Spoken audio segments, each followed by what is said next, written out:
Valendo, pessoal, nós estamos aqui com o nosso primeiro episódio da série. A série chama Estudo de Caso.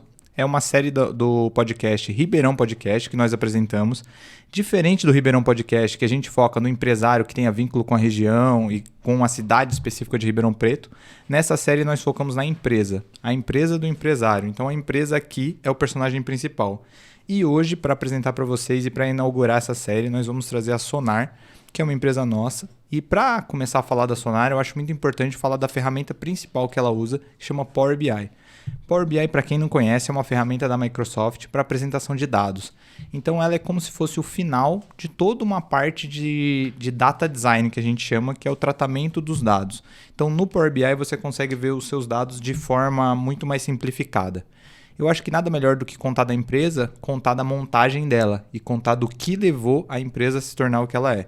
Então, para começar isso, eu queria falar para o Alê, para ele começar falando dele. Então, dando uma breve introdução pela vida dele, assim, e o que levou ele a chegar na Sonar e o que ela, como o perfil dele integra na empresa. Olá, pessoal. É um prazer estar aqui fazendo esse primeiro podcast, esse primeiro Ribeirão Podcast. A gente valorizando o que dá certo. Na verdade, o podcast a gente já fez mais do que um. Esse é o primeiro do estudo de caso. O Ribeirão Podcast a gente já está com mais episódios. Show de bola. E a gente está apresentando o que dá certo no interior do estado. Então, valorizando essa figura do empresário que luta muitas batalhas, às vezes sozinho, às vezes sem apoio, às vezes muito pelo contrário, com muitas dificuldades e consegue mesmo assim sobressair, gerar emprego, gerar recurso, tributo, crescimento. Então, essa figura é que a gente quer valorizar aqui.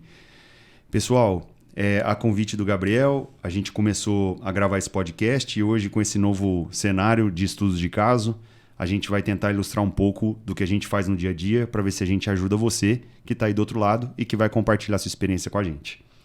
Bom, meu nome é Alexandre Aguilar, eu trabalho com consultoria há aproximadamente 11, 12 anos. A gente já passou por mais de 60 negócios diferentes.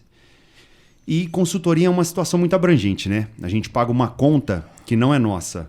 O que é essa conta que não é nossa? Muitas pessoas se denominam consultores e nós, nessa área de consultoria de gestão, a gente tem que apagar esse cenário de não profissionalismo. Então, o que a gente procura fazer? Exatamente o contrário, profissionalizar as empresas, desde os processos até o planejamento, a área financeira, e com isso a gente consegue ajudar o empresário a crescer de forma sustentável, a trabalhar um pouco menos, a não concentrar tudo nele, a ter uma segunda opinião do que ele está fazendo, enfim, para que ele fique mais tranquilo e entenda que fazer o que o seu negócio se propôs, desde que seja entregar uma pizza, costurar uma roupa, fazer um bolo, um estacionamento de veículos, independente do core business do seu negócio, a gestão está presente em todos.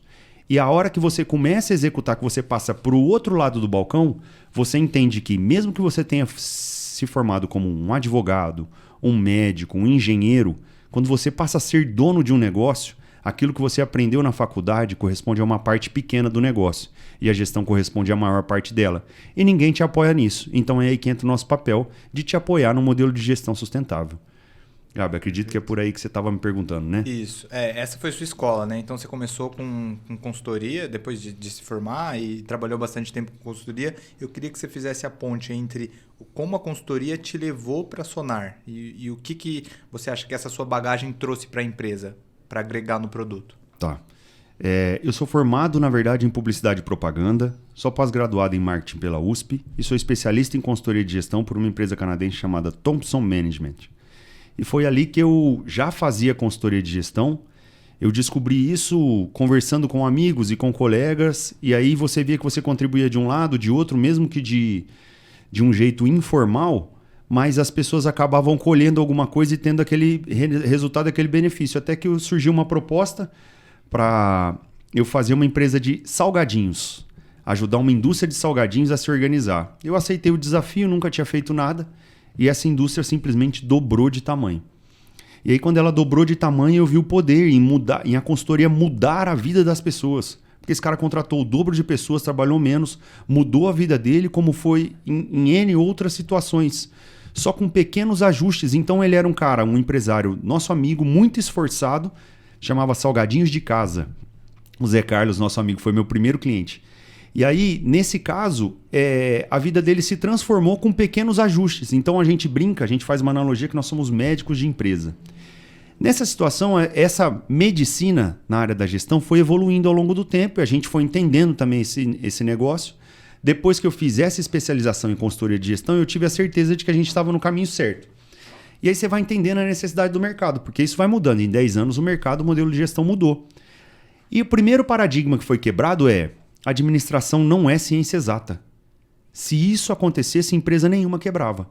Então a gente tem que aprender com os erros, com os desafios, nunca tirar o foco do cliente, nunca deixar de olhar a movimentação do mercado. A gente usa um exemplo muito claro aqui. Coca-Cola.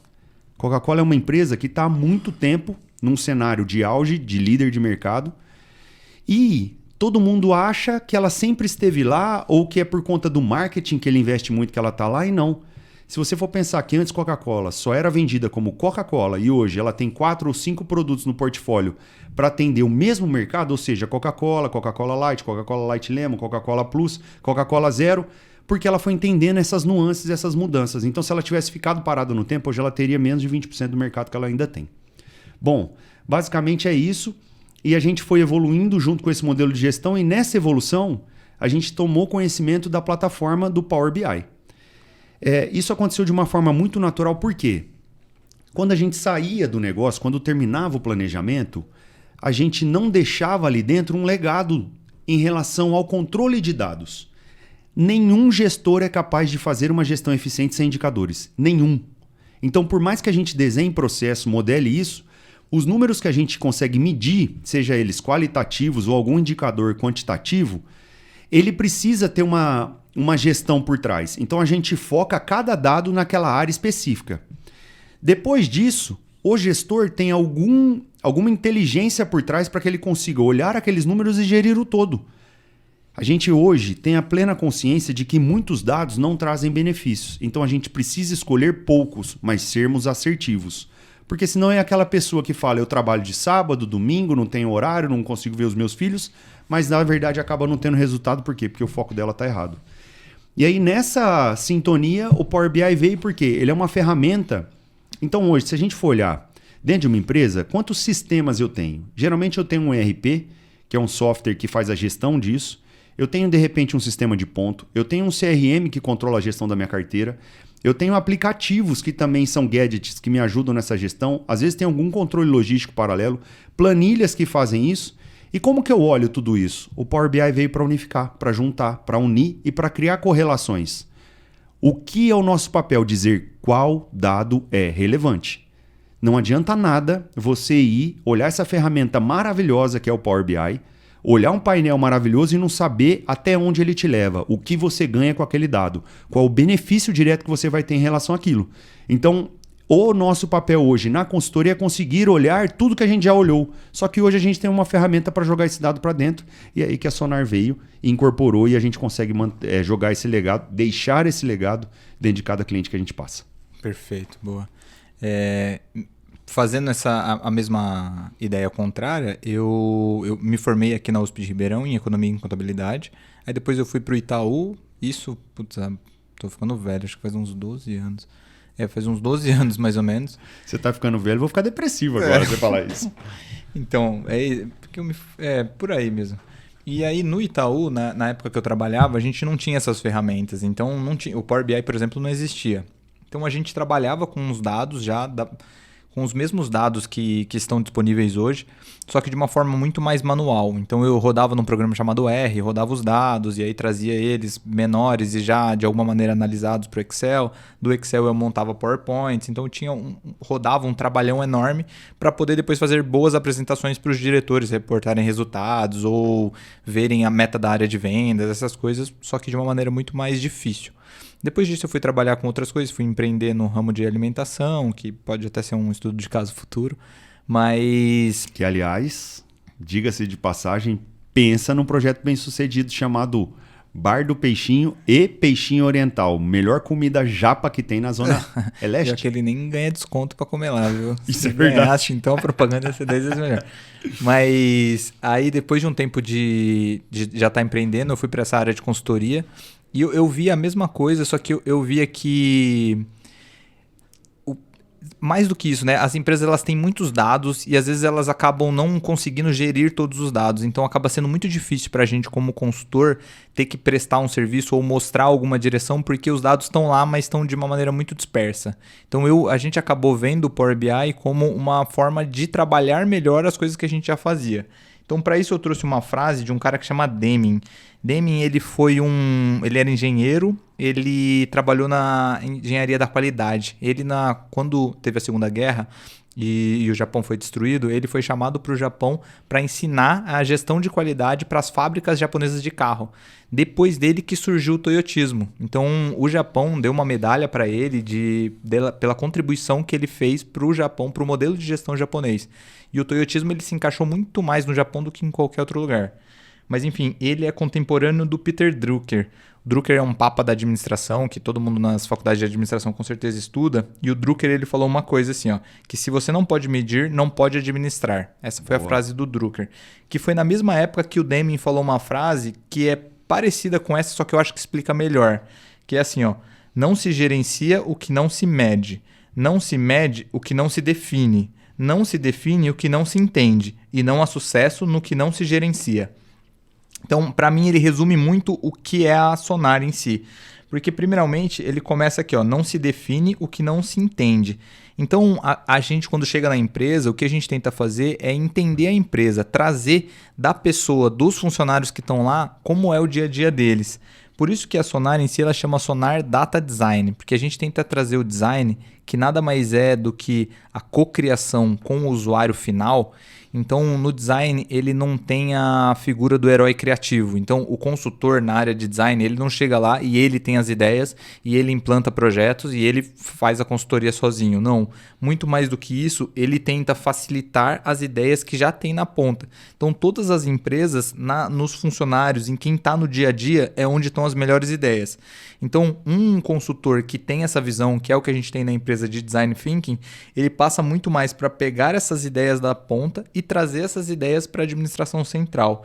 Então, é isso que eu estava falando antes. Ó, não se define o que não se entende. Então, muito é entender, através do usuário, quais são os problemas da empresa. E aí depois, ó, não se mede o que não se define. E depois disso é definir qual é o direcionamento da empresa, o que é a administração central, o dono, o empreendedor, o diretor de área, o gerente, o que ele quer da equipe dele. Dado isso, o que ele quer, a gente consegue definir quais são as alavancas que a empresa precisa mover para conseguir chegar no resultado esperado. E aí, depois disso, não se gerencia o que não se mede. Então, depois da gente conseguir definir o que a gente quer, a gente passa a medir o que a gente quer. Então, eu vejo muito a Sonar essa união entre uma consultoria, uma empresa de design thinking e uma empresa de dados. Por isso que a gente começa muito falando do Power BI, porque é o que as empresas mais conhecem. Então, é mais fácil a gente falar dele porque é mais conhecido, mas tem muitas coisas por trás dele que são, em muitos casos, até mais importantes que ele. Então, é a gente passar para definir quais são as alavancas da empresa, traduzir isso através de indicadores na ponta. Então, como que a gente vai medir os funcionários? Quais que vão ser as métricas que os funcionários precisam ter para trabalhar no dia a dia deles melhor? Então, já entrando nessa seara, Gabi, o que você acha da gente sentar alguns exemplos que a gente conseguiu agregar valor pro cliente, onde que a gente mediu, como é que é a aplicação dessa ferramenta aí na prática? Cara, eu acho bem legal. Eu coloquei na pauta uma coisa que eu queria que você me ajudasse, que é assim, o que eu vejo dos projetos que a gente tem é que tem duas linhas de projetos grandes, que são projetos exploratórios ou direcionais. Os exploratórios, eles são você olhar para dentro dos dados da empresa e explorar aqueles dados para tentar sair com alguma informação dali. Então, por exemplo, que é o que a gente diz de exemplos de caso. Quando você chega numa empresa, uma telefonia, por exemplo, esse é um caso bem comum. Você chega numa telefônica e que o maior ativo de uma telefônica são a carteira de clientes. E os clientes, em muitos casos, eles acabam o contrato e acabam saindo da empresa. Uhum. Então, é muito caro para a empresa manter esses clientes. E é o que ela mais quer. E é mais barato para ela manter os clientes do que pegar clientes novos. Sim. Isso já é sabido no mercado. Então, o que as empresas de dados fazem para as telefônicas nesse ramo exploratório é olhar os dados da empresa e definir quais são os tipos de público que tendem a sair depois do contrato terminar e os que tendem a manter. Porque como a gente está numa economia de recursos finitos, não faz sentido eu dar desconto ou tentar fazer uma abordagem ou colocar meu vendedor para conversar com os clientes que já vão ficar, que vão renovar depois do contrato acabar. Então, as empresas de dados conseguem olhar para a massa de dados e dar através de um mecanismo exploratório, de um objetivo exploratório, dar as características de clientes que vão sair assim que o contrato acabar. Então, a empresa consegue direcionar os seus esforços de venda para esses clientes que tendem a sair. E o que é interessante no projeto que eu vi é que você consegue colocar como meta da área de vendas manter os clientes mais do que eles seriam mantidos naturalmente. Então, só para trazer dados, se uma empresa tem um turnover de 5%, então a cada fim de contrato ela perde 5% dos clientes, se a área de vendas conseguir manter só 95% dos clientes, é o natural. Então, ela não deveria ganhar nada por fazer o natural. Então, ela só deveria ganhar alguma premiação ou algum incentivo se ela fizesse algo acima do natural. Então a gente parte desse exploratório para eu descobrir qual que é o natural, então qual que seria o já esperado da equipe de vendas, para eu passar para o direcional que é. Então eu vou trazer a cada mês qual que foi a taxa de retenção dessa equipe de vendas. Então esse é o exploratório. O direcional é o que você consegue direcionar o dia a dia. E eu acho que é legal, você tem um caso bem bacana, que é aqui do cartório de Ribeirão que a gente fez, que é como o painel passou a ter significado quando a área de conferência teve isso nas suas metas. Então, acho que é um exemplo legal para você trazer de direcional. Tá, vou contar esse caso do cartório aqui, mas antes, dando de exemplo essa área da telefonia, eu lembrei de um caso, a gente atende também a John Deere, e é sabido do tamanho dessa empresa com os implementos que eles vendem, colocam no campo, né? E aí um prestador de serviço, em conversa, ele passou uma necessidade que eu achei brilhante da parte dele, que a gente sim pode ajudá-lo. Ele falou, bom, se eu tenho 3 colhedoras de cana e eu tenho um indicador de quantas toneladas ela colhe por hora. Se eu estou acompanhando isso pelos dados e vejo que das 3 colhedoras de cana, uma está com 50% da produção, eu já sei que ela está com problema, eu não espero ela parar e mediante esse indicador eu já starto a minha equipe para poder ir a campo e ver o que está acontecendo com aquela colhedora de cana. Porque o período de safra é muito curto, uma colhedora de cana parada é muito prejuízo, então esse dado me gera uma economia real na ponta just in time. Agora, esse é um caso. Tudo bem que você que está nos ouvindo pode não trabalhar com colhedora de cana, com telefonia ou seja com cartório, mas isso serve para qualquer negócio. Então tente entender no seu negócio aí o exemplo que a gente vai dar agora. O cartório ele tem etapas, então quando você faz uma escritura, ela passa por diferentes etapas dentro do cartório. E a gente só tinha o controle do que entrava e do que saía. Só que aconteciam inúmeras atividades no meio do caminho com inúmeros responsáveis. Quando a gente começou a medir tempo e qualidade no meio disso, eu comecei a ser muito mais assertivo. Porque, pensa, se eu pago igual todas as pessoas e elas produzem diferente, a minha remuneração é injusta.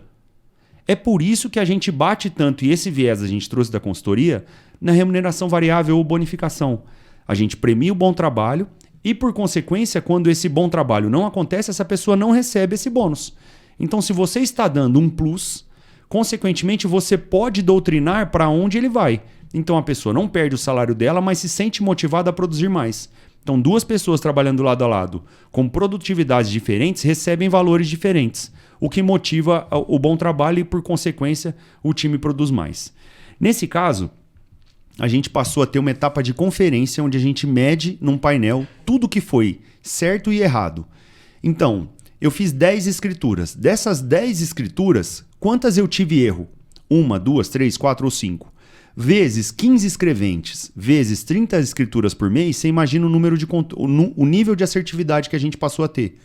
Então, aquele escrevente, por mais que ele produzia, se ele tinha um índice de erro grande que me gerava um retrabalho, mais pessoas olhando aquilo, mais tempo na ponta e mais o meu cliente esperando, ele era ineficiente e acabava perdendo aquele variável. Com esse controle no meio do caminho, a gente passou a premiar tanto o escrevente que errava menos e dar feedback para aquele escrevente que errava mais conseguir melhorar o trabalho dele. E essas pessoas que faziam a conferência passaram a ter um incentivo para ser mais assertivo, ou seja, para não deixar passar nenhum tipo de erro. Porque, por consequência, o registro, o cartório, passa para o registro de imóveis, que devolve. Então, essa nota devolutiva era o nosso fiel da balança, que dizia se a minha conferência tinha sido efetiva ou não. Então, a gente passou a ter indicador em todas as etapas e, com isso, melhorando a produtividade num todo. Perfeito. E, na prática, como você sente que os usuários viram isso? A gente consegue hoje ter um outro indicador que é tempo de espera. E a gente tem essa relação por a gente fazer mais de um cartório, esse comparativo de produtividade. Então hoje você é capaz de pegar 2 cartórios com a mesma atividade, com o mesmo faturamento, que tem o dobro de funcionários, ou seja, em termos de efetividade interna, isso já fica claro. Para o cliente final, isso é tempo e nível de assertividade. Por quê? A sua escritura pode já ter ido para registro e ter voltado com alguma exigência. Então, na verdade, você acaba não podendo levar esse documento para casa porque ele não está pronto. Então, por consequência, isso é medido por tempo. Então, quanto menor o tempo, maior é o nosso nível de eficiência. E aí esse cliente sai mais satisfeito porque o trabalho dele está sendo bem feito. Perfeito. Esse caso de cartório, eu acho que ele ilustra uma coisa que a gente fala muito, que é a evolução dos dados ao longo do tempo, né?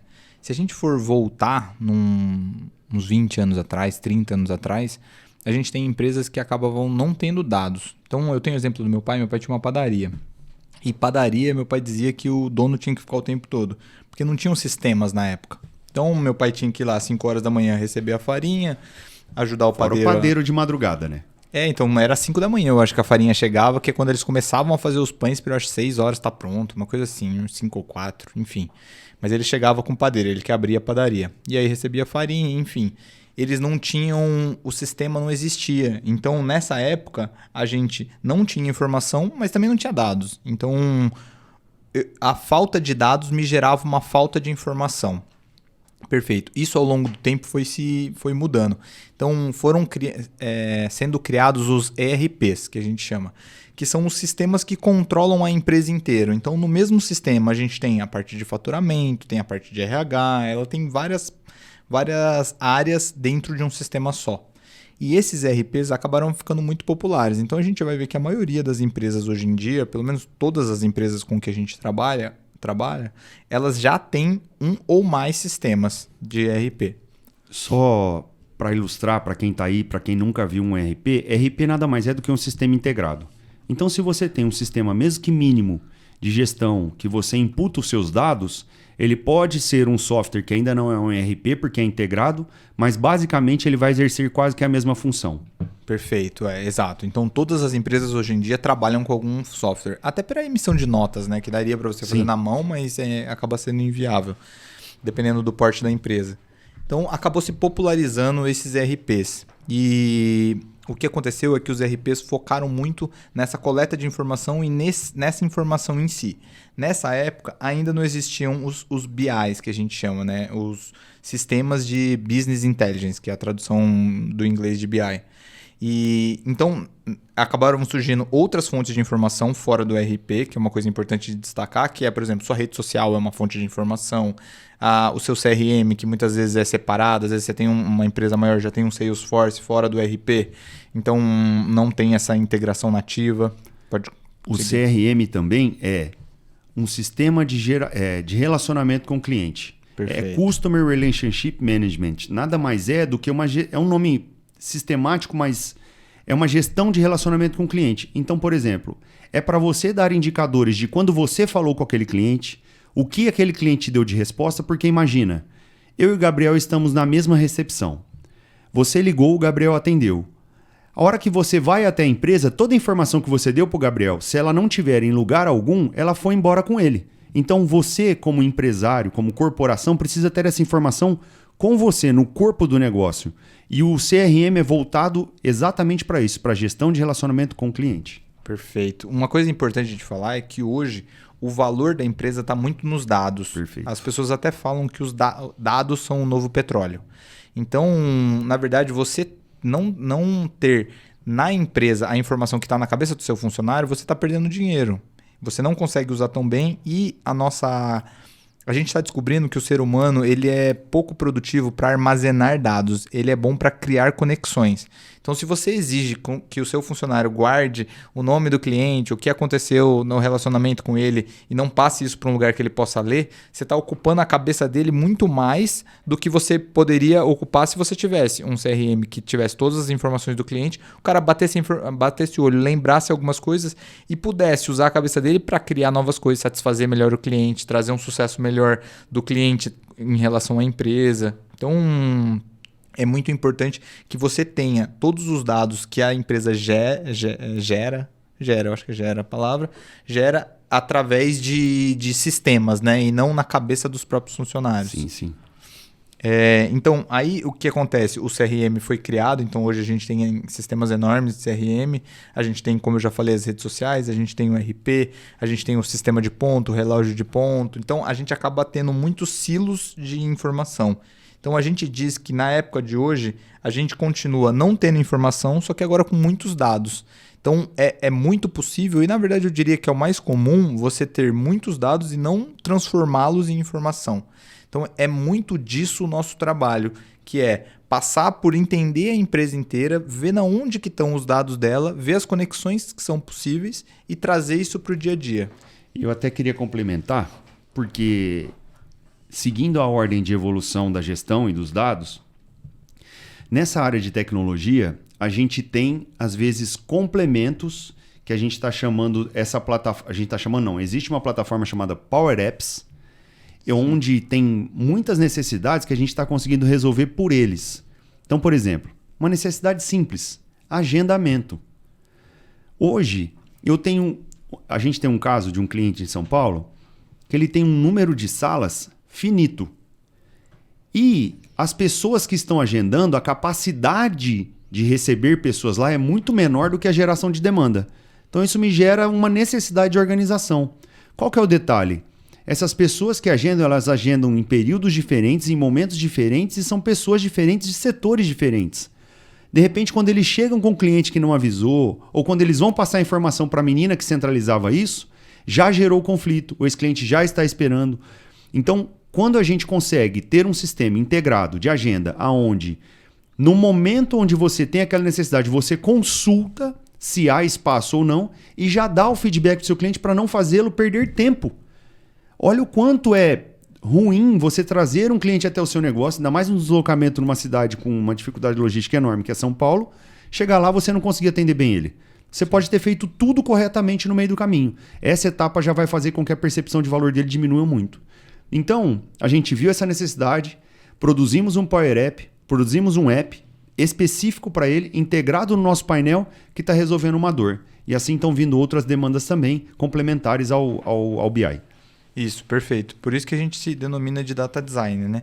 E na Microsoft, que é a Power Platform, que são todos os aplicativos que estão dentro ali da Microsoft, a gente tem, por exemplo, o mais conhecido é o pacote Office em si, que já está mais do que implementado em todas as empresas, né? A gente tem esse Power Apps, que é a criação de aplicativos e são... Porque em muitos casos a empresa não compensa fazer um aplicativo parrudo, um sistema grande e caro e seguro e enorme. Não, ela precisa de pequenas coisas. E essas pequenas coisas elas são muito mais fáceis resolvidas dessa forma. E é por isso que a gente acaba criando e desenvolvendo internamente. Em muitos, para sistemas maiores, criação de RPs ou sistemas complementares, a gente acaba não entrando. A gente se restringe muito a sistemas complementares pequenos, né? Por exemplo, esse do agendamento. Fora isso, a gente tem chatbots que às vezes agilizam muito o contato seu com o cliente. Então, você consegue programar perguntas e ele tem uma inteligência acho que chama de linguagem, na qual você consegue conversar com ele como se fosse uma pessoa e você já programa algumas respostas. Então, normalmente as empresas elas têm perguntas padrões que os clientes fazem. Então, por exemplo, em um restaurante, se dá para fazer reserva, se dá para pedir online. Então, essas perguntas não precisam ser respondidas por um ser humano. E isso a gente consegue ver na maioria dos sites de empresas grandes que a gente entra, já tem algumas coisas pré-prontas, no qual, você quer saber se tem reserva? Clique aqui. Você quer saber se pode pedir online? É só clicar aqui. E para as perguntas mais complexas, que a gente tem um atendente. Então, a gente acaba sendo mais eficiente também. E através desses chatbots integrados, né? Integrados com todas as outras plataformas da Microsoft. Tem um exemplo que eu lembrei aqui também, até traduzindo para o seu dia a dia. Dá uma olhada no tanto de papel que tem no dia a dia do seu negócio aí. E quando você olha a função, na verdade você vê que você só usa essa prática porque já era dessa forma há muito tempo. E você nunca questionou ela. Esse é muito do papel da consultoria dentro do negócio. A gente questionar às vezes o óbvio. Então a gente chegou nesse cliente que já fazia as requisições, ou seja, um pedido, e que chegava com controle de documentos dentro do cartório. E a gente começou a questionar por que desse papel, por que desse papel, por que desse papel, e a gente viu que realmente o papel não tinha necessidade. Era simplesmente para eu saber quem havia me pedido e qual documentação estava chegando. Então a gente mais uma vez resolveu de que forma? Requisição eletrônica. Um app só para fazer esse pedido. Então você imagina, mas é uma bobeira, é muito simples, então vamos lá. Você tem que gerar essas informações para quem? Para o financeiro. Por quê? Porque depois isso vai gerar uma cobrança. Então, basicamente, se você está numa empresa, como a gente atende através desse cliente, Odebrecht, MRV, são empresas enormes, gigantescas, departamentalizadas, com muitas vertentes. E cada vertente tem um budget, tem um orçamento. Eu não posso mandar a mesma cobrança para uma empresa só. Eu tenho que dividir isso lá dentro, senão eles não conseguem me pagar. Então, essa origem do pedido é muito importante. Então, a gente cascateou isso em 4 níveis. Então, eu posso decidir qual empresa me pediu, depois qual departamento me pediu, depois qual líder me pediu e depois qual pessoa dentro desse líder é que me pediu. Então, basicamente, eu consigo saber de onde veio a origem disso. Essa divisão facilita tanto os processos até o final que eu economizo até 1 ou 2 pessoas dentro desse procedimento. Por quê? Porque é vezes 100% da minha carteira de clientes. Então, uma mudança pequena. E outro benefício, o papel se perde, o papel se rasura. Às vezes eu preciso de colher uma assinatura para saber que aquele interlocutor foi quem me pediu. Porque essa é a garantia, é o recibo dele. Se ele fez um login, eu já não preciso mais disso. Então, são pequenas coisas que a gente vai evoluindo. E quem não evoluir vai ficar parado. E se ficar parado, vai sumir do mercado. Perfeito. É legal, um exemplo que você falou uma vez que eu acho interessante te contar aqui, que é um jeito fácil de resolver, foi naquela empresa de construção que vocês fizeram a caixa por equipe. Ainda não era de uma forma trazendo isso para os dados, mas com certeza eu acho que hoje você já vê essa união entre fazer e apresentar através de dados, mas eu acho legal você contar essa solução que vocês fizeram. Na verdade, esse cliente nosso, uma construtora, aliás, um grande abraço para o Marcão aí da construtora Fernandes, que hoje está em São Paulo, que um dia ainda vai sentar aqui no nosso podcast, vou ter muito prazer de trazer ele aqui. Eles tinham uma mão de obra muito complicada de lidar. Então, eles não eram muito suscetíveis à cobrança. Simples assim. Não se importavam muito. E é o tipo de mão de obra que, se ele sai daqui, ele é contratado no outro dia. Então, ele não tem muito vínculo empregatício, ele não se prende a isso. E, por consequência, isso gera uma intolerância à gestão, enfim, é delicado. Bom, posto isso, a gente começou a entender as dores do negócio. Uma das dores era a falta de cuidado com o ferramental. Essa falta de cuidado poderia ser perda, quebra ou simplesmente sujeira, que às vezes inviabilizava. Então, se voltava uma enxada cheia de cimento, esse cara não conseguia usar essa enxada de novo. Um pincel cheio de tinta, a mesma coisa. E a gente fez um orçamento, um levantamento, a gente gastava de 3 a 6 mil reais de novo ferramental por mês. E eu não tinha essa necessidade de novas obras, de novos ferramentais, era simplesmente mau uso. Bom, para a gente resolver esse problema, eu precisava ter indicador, e eu não tinha nenhum. Então a gente criou um almoxarifado, que não existia. Poxa, mas um almoxarifado, como é que não pensou nisso? Pessoal, você vai crescendo e não vai enxergando para onde vai o seu gargalo. Então não dá para a gente administrar um caso e achar que é simples, porque quando chega no nosso caso é difícil olhar para dentro de casa. Então basicamente foi uma grande evolução ter um almoxarifado, ele não tinha nem espaço para aquilo. Quando a gente foi olhar, aonde que estava esse espaço? Na garagem. Ele não precisava ter aqueles carros lá dentro. Poxa, mas onde eu vou guardar esses carros? Eu não preciso ter carros, eu posso terceirizar os carros. Quando a gente fez conta, ficava mais barato pagar um aluguel do que ter carro próprio. Além da conta financeira fechar, a ausência de controle daquele veículo ainda era um trabalho a menos. Então, na verdade, eu já economizava uma pessoa no processo e uma economia financeira. Bom, posto isso, eu comecei a inventariar os itens e aí o que acontecia era o seguinte, o custo maior era a logística. Então você imagina, aqui de Ribeirão Preto, ele fazia o estado todo. Então tinha obra até em Tupã. Eu lembro muito bem desse caso, porque era uma agência modelo, que se eu não me engano, o Itaú, Bradesco, Santander, não lembro qual banco, a matriz, a primeira agência foi lá em Tupã. Então era uma agência muito específica, assim, que toda a diretoria ia visitar, eles tinham todo um zelo. E essa construtora, por ter um rating muito forte dentro do banco, ou seja, uma entrega muito forte, eles foram escolhidos para fazer essa agência modelo. Toda a nossa equipe foi deslocada para lá. Quando chegou lá, faltou uma ferramenta. E a gente não encontrou a ferramenta na cidade. Nossa. Então você fala, olha que detalhe besta. Quanto me custa a minha equipe inteira parada? Então você só percebe a falta de controle, a consequência, quando você paga ela. Então a origem do problema não é o cara ter esquecido, sei lá, um martelete, eu não lembro o que era. Não é o cara ter esquecido isso. É que nós, como empresários, temos que lidar com o problema que é nosso, porque no final ele vai falar, esqueci e acabou, o problema está no seu colo. Então eu preciso mudar a minha forma de controle para que eu não dê margem para erro. Então nós temos que quebrar a nossa cabeça, pensar e nos tornar eficiente. O que a gente fez? Começamos a montar kits. Então todo o ferramental para fazer uma solução elétrica estava dentro de uma caixa, lógica toda em outra caixa, alvenaria toda em outra caixa e acabamento todo em outra caixa. Quando saía o pedido, qualquer vertente que tinha, ia o kit inteiro. Com o número e com o inventário dentro da caixinha, a caixinha lacrada, eles carregavam dentro do carro, faziam a conferência, só conseguiam sair depois de um checklist que a gente implantou, e aí a gente diminuiu esse erro quase a zero. O que a gente começou a fazer? Começamos até a ganhar dinheiro com lixo, com retorno. Por quê? Abriu uma lata de tinta. Quem disse que ele vai usar essa lata até o final? Eu não estou na ponta da linha para saber se ele utiliza. Aí é que entra a remuneração variável. Se você... A gente faz uma competição sadia. O que é isso? Vocês estão em condição de igualdade, ou seja, todo mundo aqui faz obra e tem acesso aos mesmos materiais. Quem me devolver mais materiais, consequentemente está utilizando melhor os nossos materiais, então você vai ter um prêmio por isso. E aí eu criei uma competição positiva. Então, aquela lata de tinta que antes era muito mais simples para ele largar ela aberta lá e vir embora, hoje ele traz ela para mim, eu faço 3 obras com aquela mesma lata e ganhei um índice de eficiência gerando um benefício, que na verdade a gente não revertia em dinheiro. Esse bônus que eles ganhavam era em produto. E a gente entendeu o seguinte, que se a gente desse essa reversão em dinheiro, ele acabava pagando uma conta ou no final... Ele usava esse dinheiro, ia no bar, bebia, alguma coisa assim. Essa era a consequência. Quando a gente reverteu isso para produto, a família começou a ter um valor percebido completamente diferente do que sobre o dinheiro.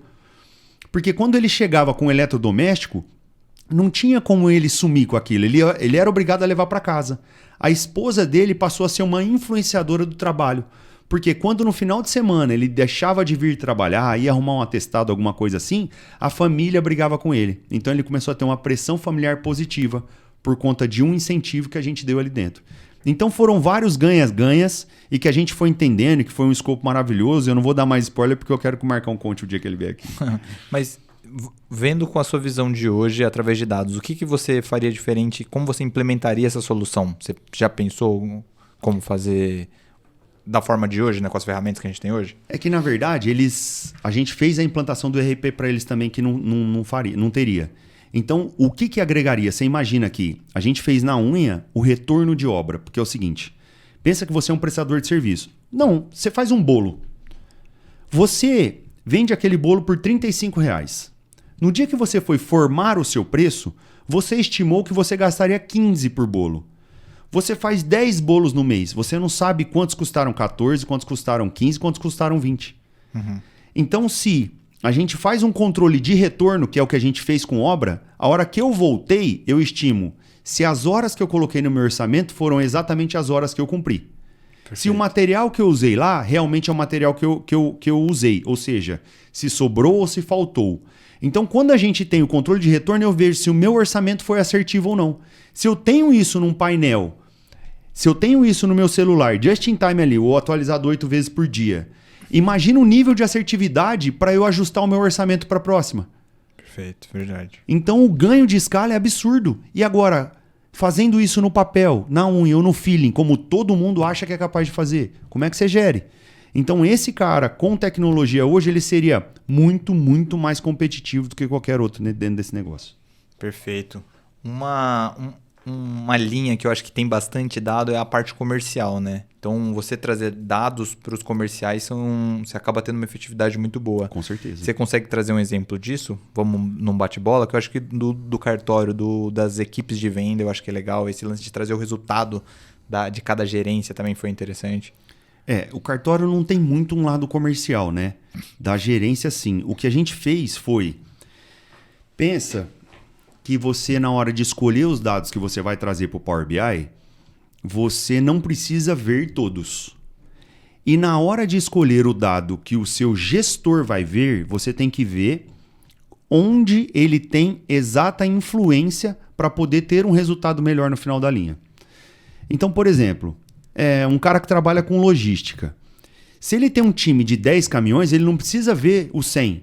Ele só precisa enxergar os 10 caminhões dele. Então, na nossa linha programável, a gente vai ter que escolher dentro do sistema quais os 10 caminhões que ele tem ingerência sobre eles e trazer esses dados para ele. Bom, desses caminhões, o que eu preciso ver? Que hora que esse cara chegou, que hora que ele deu a primeira partida, quando que ele saiu. Então, ele vai ter um controle muito mais próximo, porque pensa comigo que se você colocou uma meta para sua equipe e você no final do mês sabe quem bateu e quem não bateu, já foi. Vulgo, Inês já é morta. Se você, na metade do caminho, consegue saber quem que está mais para trás, quem que está mais para frente, quem que está no meio, e dá esse feedback para sua equipe, força mais que você pode ganhar, força mais que você pode ganhar.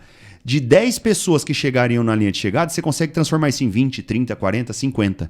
Então você é sim responsável por todo mundo ter um desempenho melhor. E o seu líder acaba sendo beneficiado por isso. Essa é a importância dos dados no meio do caminho. E essa é a importância de um Power BI que você consegue ver isso no momento em que o fato acontece. Boa. E para quem está nos ouvindo, como que funciona? Eu acho que se a gente falar preço em número, fica meio descasado assim. Mas como que funciona a cobrança? Como que a Sonar cobra o cliente? Você vai ter uma necessidade específica. Então, primeiro a gente precisa ver a origem dos seus dados. Ou seja, não adianta nós nos basearmos em dados duvidosos ou que não estão auditados, porque pior do que não ter dados é se basear num dado errado. Então, a gente tem que fazer esse trabalho de back-office para poder entender se está legal ou se não está. Então, a gente olha, vê se está legal, para poder partir para a segunda etapa, que é mapear o que é interessante que você tenha foco. Depois que a gente trouxe isso, você vai ter uma necessidade específica. Então pode ser que você precise de um painel, pode ser que você precise de 10 painéis. Essa necessidade vai depender geralmente do tamanho do seu negócio. Aí sim o tamanho do seu negócio faz diferença. Bom, então a cada tela isso é perfeitamente possível.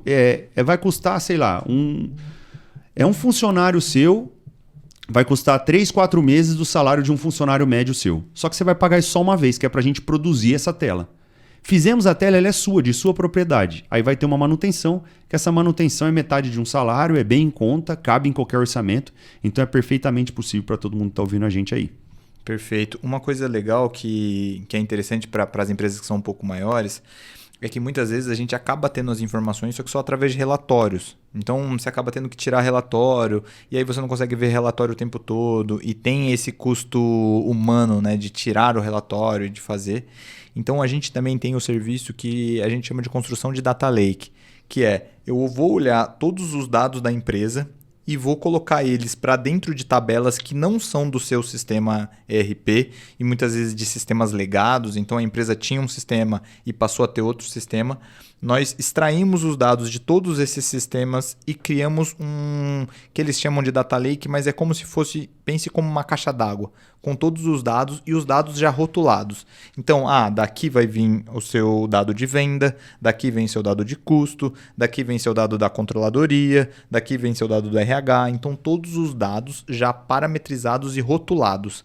Isso faz com que seja muito mais fácil para as áreas de negócio criarem painéis, visões, pensarem o negócio. Então, essa construção de Data Lake, que é pré-produção de Power BI, né? Pré-produção de telas, e vem antes até dessa auditoria dos dados, ela vem para você pegar os dados fonte e montar um grande dado. Esse é um serviço bem interessante que muitas empresas precisam fazer uma vez. E esse serviço ele não é cobrado manutenção, né? Ele é cobrado um projeto só, e aí depende tudo do tamanho da empresa, de quantos dados são, quantos sistemas legados a empresa tem que você precise consultar. Então é um serviço auxiliar que auxilia bastante na eficiência das empresas. Uma coisa muito interessante é que as empresas elas acabam se perguntando muitas vezes, acho que o Ale já deve ter até se deparado com isso, mas eu tenho um funcionário de Power BI internamente na empresa, eu consigo com que ele construa tudo para mim. E aí o que a gente costuma responder é, cara, perfeito, ele pode produzir para você, não tem problema, mas não é o mais eficiente. Por quê? Esse funcionário que está dentro da sua empresa, ele é um cara que conhece muito da sua empresa. Então, você tirar ele do dia a dia, do conhecer, cada vez se aprimorar melhor na empresa, ter esse conhecimento do cliente, se você tirar ele disso e colocar ele para programar, para fazer essa parte de construção de painéis mesmo, você está perdendo um potencial dele, que seria muito melhor aproveitado se você se utilizasse desses parceiros que constroem painéis. Então, esse funcionário seu que tem já um conhecimento de Power BI dentro da empresa, ele pode, com o conhecimento dele, demandar essa empresa de consultoria externa. Então, você vai conseguir com que ele sozinho possa construir e melhorar os painéis da sua empresa e não precise ficar fazendo todas as etapas. Uma comparação que eu acho legal, que a gente acaba usando bastante, é com agências de publicidade. Vocês que estão ouvindo e que têm empresa, bem provavelmente vocês usam alguma agência de publicidade. E por que vocês não constroem internamente? Com certeza vários dos seus funcionários sabem sobre marketing digital, sabem sobre propaganda, sabem sobre publicidade, mas por que não fazem internamente? Porque já é sabido, e publicidade é uma coisa que já está com mais tempo de mercado, que não compensa as empresas fazerem isso internamente, que chama in-house. Porque ela acaba tendo que contratar muitos funcionários diferentes. Então ela acaba tendo que ter um bom diretor de arte, um bom analista de tráfego, um bom designer. E o que acontece? Fica muito caro e ela acaba não utilizando toda a capacidade deles. E um ponto muito importante que às vezes a gente acaba não se atentando. Bons profissionais gostam de trabalhar com outros bons profissionais. Então o cara que é um ótimo design, ele não quer ser o único design de uma empresa de construção civil, por exemplo. Ele prefere ser um bom design com do lado dele outro bom design.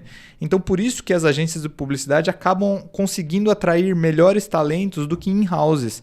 Então as empresas acabam terceirizando com agências de publicidade porque acaba valendo mais a pena. Então por esse motivo que elas complementam a capacidade interna delas de publicidade com agências externas. E isso ainda não está muito consolidado nessa parte de dados, mas eu tenho certeza que com o tempo vai ser consolidado. As empresas vão ter funcionários dentro dela que saibam de dados, que saibam de Power BI, que tenham a capacidade de poder implementar, mas elas ainda assim vão se utilizar de empresas internas de dados para potencializar a capacidade desse funcionário.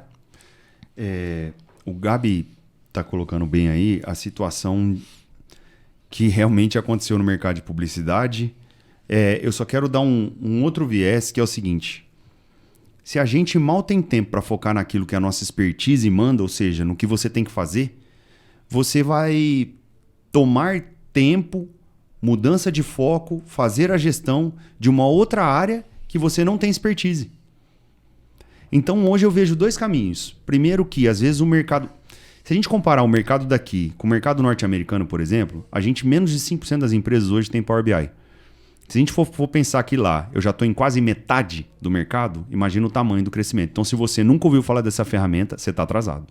Sim. Segunda coisa, Talvez você não tenha encontrado mão de obra suficiente, que é um gargalo na área de tecnologia. Hoje são quantas mil vagas da área de tecnologia? 450 mil. Em 2022 vão ter 450 mil vagas não preenchidas no Brasil na área de tecnologia. Ou seja, é um déficit absurdo. Então a gente precisa cada dia ser mais eficiente. Então talvez você não tenha conseguido um bom prestador ou não tenha conseguido achar essa mão de obra. Quando você acha, você internaliza ela. É uma situação? É, mas a curto prazo, a médio e a longo prazo isso não vai sustentar. Porque é impossível você ter mais expertise do que uma empresa que só faz isso. Não tem como, não tem nem sentido. Então, basicamente, outro papel que a gente tem é exatamente discordar. Quando você tem um funcionário que faz isso para você, como é que ele vai dizer para você que aquele dado não é relevante? Ele simplesmente vai executar. E a gente realmente tem que fazer esse papel de discordar. A verdade é essa, por quê? Para tornar você mais eficiente. Por quê? Porque nós temos expertise nisso sim. Então a gente é capaz de mostrar para você o melhor caminho. Então, essa composição faz toda a diferença no plano final. Uma coisa que até soa para mim quando você falou agora como um conflito de interesses é a própria área produzir o painel que vai mensurar a área em si, né? Então, não desconfiando, obviamente, mas é uma coisa que pode gerar algum conflito de interesses ali. Uma coisa interessante ali que eu queria que você colocasse é que o Deming também ele falou uma coisa que eu acho bem interessante, que é se você não pode descrever o que está fazendo como um processo, você não sabe o que está fazendo. Então, ele traz a importância de você conseguir olhar as suas atividades como se fossem processos. E você, como faz dentro da empresa essa área de mapeamento de processos, eu queria que você trouxesse mais para a gente amarrar e finalizar esse estudo de caso, como você vê essa parte de mapeamento de processos, de processos em si, como isso se casa com os dados, o que isso pode agregar para a empresa e como isso faz com que seja mais necessário ainda ter uma empresa externa. Show, vamos lá. Encaminhando agora para o final do nosso podcast aqui, o Gabi tocou num ponto que, se não for o principal, é um dos. Imagina, como que você vai dividir quem vai olhar esse dado ou o que vai acontecer na etapa seguinte se a primeira não está pronta, se o caminho não está pronto, se eu não sei para quem eu tenho que responder, se a gente simplesmente não delimitou as responsabilidades? O que gera briga e conflito? A gente ter intersecção de função. Imagina que acontece um problema dentro do seu negócio. Eu tenho certeza que todo empresário já passou por um empurra-empurra. E você chega depois, tem que resolver aquela situação sem saber quem é o responsável. Você vai tomar uma decisão assertiva? É muito difícil. Então, esse mapeamento é super importante para que o processo flua, aconteça, que a gente mapeia, entenda e discuta. Então, no papel, a gente redivide para tornar mais eficiente.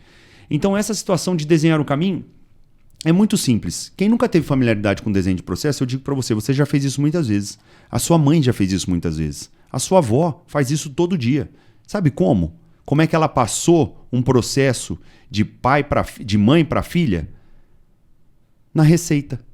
Aquele caderninho de receita é um puro desenho de processo. Você é capaz de ensinar a sua filha, que nunca mexeu em nada, como fazer um bolo tão gostoso quanto o da avó. Isso é um desenho de processo. E a sua receita de bolo, tá como? Tá pronta? Tá na cabeça do seu funcionário? A gente teve uma empresa que nos solicitou um orçamento agora, que é uma empresa também do agro, onde ela perdeu o controller dela e o diretor-geral. Sabe o que aconteceu? Aquele departamento sumiu. Por que ele sumiu? Porque o conhecimento estava com as pessoas. E como que eu toco o negócio no outro dia? O problema é do dono. Se você não pensou antes, agora é tarde. Agora, se a sua empresa está nesse nível de vulnerabilidade, cuidado. Seus funcionários não são para sempre. Então, a gente mapeando isso é a primeira etapa. A segunda é dar os dados, delimitar os responsáveis e focá-los na onde vai te dar o resultado, porque eu tenho certeza que na apuração do seu DRE ele vai aparecer. E só fazendo um complemento aqui, caminhando para o fim, a gente também tem uma etapa muito, muito importante que é, eu vou até fazer essa deixa com uma pergunta. Você sabe quanto o seu negócio te deixa de margem de lucro? No detalhe ou por produto? Você sabe exatamente quanto custa a sua produção ou o seu produto? Porque o custo não é simplesmente o valor que você pagou. Isso ainda sendo público e notório, como é que você dilui os outros custos sobre ele? Como é que você sabe o valor do seu concorrente? Então, essa etapa também financeira que nós não falamos aqui, que a gente resolve através de dashboard, independente do lugar que você estiver, você vai conseguir saber se o resultado do seu negócio está bom. Porque a margem de lucro, ou o lucro final, o EBITDA, ou seja lá como você quiser chamar, ele é simplesmente um indicador se você foi assertivo ou não. Se a gente foi assertivo, se a gente conseguiu melhorar essa margem, é porque nós, no meio do caminho, estamos fazendo coisas corretas, tomando boas decisões. Se aquele número está ficando cada dia mais negativo, a gente precisa sim voltar para a prancheta e repensar, porque no longo prazo nós vamos deixar de existir. E se essa apuração não existe, você está no escuro. Perfeito. Esse produto é bem legal também. É um produto que está dentro da Sonar, que é para as empresas menores. Então, são empresas que não conseguem responder a pergunta de quanto você ganha por mês. Mas não é simplesmente falar quanto eu tenho na conta. Porque será que você não acumulou dívida? Será que você não tem um estoque menor e que está diminuindo ao longo do tempo? Então, a gente consegue trazer com números e auditados para você todos os meses qual que foi o resultado da sua empresa. Perfeito. Imagina você no celular, conseguir olhar isso e te garanto, é mais barato do que um funcionário. Não, sem dúvida. E traz um direcionamento para sua empresa que muitas vezes você não viu. Então é muito comum em várias empresas a gente acaba só de apurar o resultado, tendo um monte de outras ideias, vendo o direcionamento para onde seria mais eficiente a empresa ir. Isso sem nenhum processo de consultoria, apenas você dando visibilidade para os dados. E o gestor que é capaz de tocar um negócio no escuro, na verdade ele é um mágico, né? Ele não é um gestor. Ou ele não sabe para onde está indo, né, o negócio, na verdade. Tá à deriva. Mas é isso. Moçada, acho que vocês gostaram. A gente explanou bem o que é o nosso negócio aqui. E tem uma novidade, agora a gente tem um Instagram. Então já queria deixar aqui para vocês procurarem a gente no @Ribeirão Podcast, tá? Então a gente vai estar lá. Isso é novo, hein? Nem eu sabia. O endereço já tá lá. Boa. E se vocês quiserem entrar em contato com a empresa, é sonardd de datadesign.com.br. E aí lá no site vocês têm um chat, é só mandar mensagem pra gente lá que a gente entra em contato com vocês. Ou se você quiser na rede social, quer passar a sua rede social, Lê? É o consultoria.aguilar no Instagram ou o Escola de Empresário.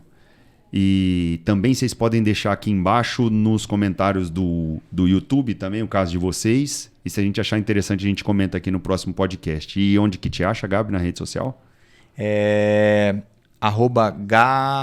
@Mendes, eu acho. Peraí, deixa eu confirmar esse negócio. É G _ Mendes, não é? Não, eu acho que é H. Galera, eu prometo que eu vou melhorar nesse lance do Instagram. Eu acabo só olhando, mas eu não sei muito. É G Mendes Cruz. G Mendes Cruz, @G Mendes Cruz. Beleza, pessoal. Obrigado pelo tempo de vocês. Um grande abraço a todos e até a próxima. Valeu e tchau!